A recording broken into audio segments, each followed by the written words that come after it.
సనాతన ధర్మంలో తెలియక కొంతమంది అంటుంటారు, ఇంతమంది దేవుళ్ళు ఏమిటి, ఇంతమంది దేవుళ్ళు ఏమిటి అంటారు. ఇంతమంది దేవుళ్ళు కాదు, ఇంతమందిగా ఉన్న దేవుడు. నేనే పరబ్రహ్మను కురుశ్రేష్ఠ,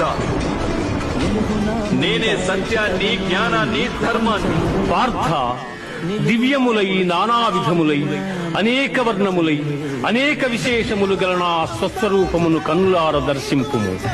దేవా, ఎల్ల దేవతలు, ఎల్ల ప్రాణులు, బ్రహ్మాదులు, ఋషీశ్వరులు, వాసుకి మొదలుగుగా గల ఎల్ల సర్పములు నీ యందు నాకు గోచరమగుతున్నవి. ఈశ్వర, నీ విశ్వరూపము అనేక బాహువులతో, ఉదరములతో, ముఖములతో ఒప్పియున్నది. అట్లయ్యూ నీ ఆకారమున ఆద్యంత మధ్యమములను గుర్తింపదాలకున్నాను.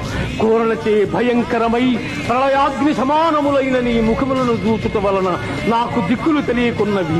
కాన ప్రభో, నా యందు దయయుంచి నాకు ప్రసన్నుడవు కమ్ము. కృష్ణ, ప్రసన్నుడవు కమ్ము.